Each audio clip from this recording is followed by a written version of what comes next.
Bonjour et bienvenue dans cette vidéo où je vais vous parler des liaisons mécaniques. Alors les liaisons mécaniques, il en existe 11 en mécanique et nous allons donc les énumérer. Pourquoi des liaisons mécaniques? Donc déjà pour pouvoir étudier les mouvements entre deux solides. Je vous ai parlé dans une précédente vidéo du schéma cinématique. Et bien là on va étudier les liaisons, c'est-à-dire qu'on va essayer de voir qu'est-ce qui tourne et qui translate autour d'un axe. Alors on va parler de quoi? Dans un premier temps, les liaisons mécaniques, pour les comprendre, il faut déjà comprendre les degrés de liberté. Qu'est-ce qu'un degré de liberté? C'est un mouvement possible. En gros, c'est l'étude des mouvements, d'accord, suivant un axe, suivant deux axes, suivant trois axes, etc. Une remarque, cependant, un mouvement simple n'existe que s'il est possible dans les deux sens. En effet, sur cette première figure, j'ai un axe suivant X. D'accord ? La pièce jaune ne peut avoir qu'un mouvement de rotation autour de cet axe, en considérant bien évidemment que j'ai un jeu entre la pièce jaune et la pièce bleue. J'ai qu'une rotation possible autour de cet axe X, car j'ai d'un côté un épaulement et de l'autre un anneau élastique, encore appelé circlips. Dans cette deuxième figure,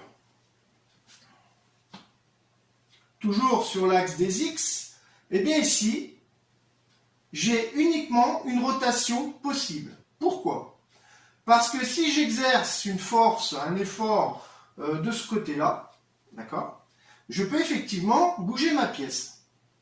Elle peut translater. Mais, dans le sens opposé, j'ai l'épaulement de ma pièce sur la pièce bleue.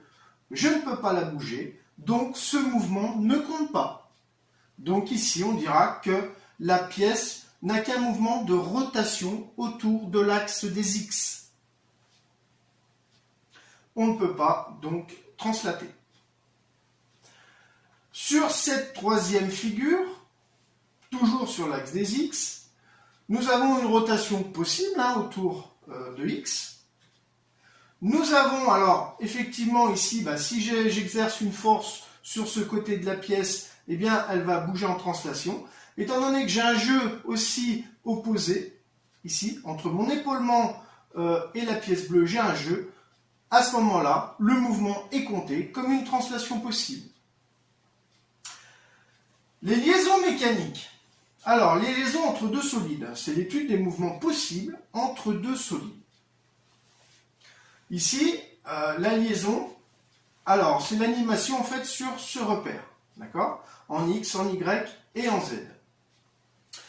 Les degrés de liberté. Alors, ici nous avons l'animation entre ces différents axes. Suivant ces différents axes, nous avons 3 translations possibles et 3 rotations possibles. C'est-à-dire que nous avons au total 6 degrés de liberté. Une translation possible suivant l'axe des X, dans un sens et dans l'autre. Une translation possible suivant l'axe des Y, dans un sens puis dans l'autre. Une translation possible suivant Z, en haut ou en bas. Et également une rotation possible également suivant X. Une rotation possible dans les deux sens aussi également, autour de l'axe des Y. Et une rotation possible autour de l'axe des Z. Voilà pour ce qui est des degrés de liberté.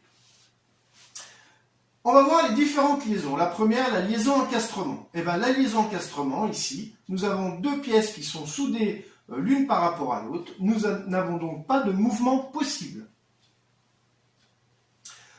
La liaison pivot, ici. Alors, on n'a qu'une seule rotation possible. La translation, nous sommes bloqués par deux arrêts axiaux. Donc, on n'a qu'une rotation possible. La liaison glissière. Alors ici également, une translation possible et c'est tout. Donc suivant, on imagine bien les axes, à vous de définir le nombre d'axes que vous voulez, X, Y, Z ou peu importe. De toute façon, sachez que ce repère, il est dans l'espace. Donc vous pouvez l'orienter comme bon vous semble. À vous de définir le bon axe. La liaison hélicoïdale. Donc on a une rotation et une translation combinée. C'est-à-dire que là, alors ici, on n'a qu'un degré de liberté. Pourquoi? Parce qu'on ne peut pas avoir l'un sans l'autre. Si on veut une translation, on est obligé d'avoir la rotation combinée. Et réciproquement, aussi bien système vis-écrou ou tige-fuletée trou taraudé. La liaison pivot-glissant. Alors là, on a une rotation possible et une translation possible. La liaison rotule, 3 rotations possibles uniquement, pas de translation. Hein. La liaison rotule à doigt, donc ce sont 2 rotations possibles. Une rotation et 2 translations possibles pour la liaison appui-plan. La liaison linéaire rectiligne, donc c'est 2 rotations et 2 translations possibles. Donc en fait ici, si on les ajoute, ça nous fait bien 4 degrés de liberté. La liaison linéaire annulaire, c'est 3 rotations et 1 translation uniquement. La liaison ponctuelle, ce sera la dernière. Ce sera 3 rotations possibles et 2 translations. Voilà pour ce qui est des liaisons mécaniques. J'espère que cette vidéo vous plaira et je vous dis à bientôt.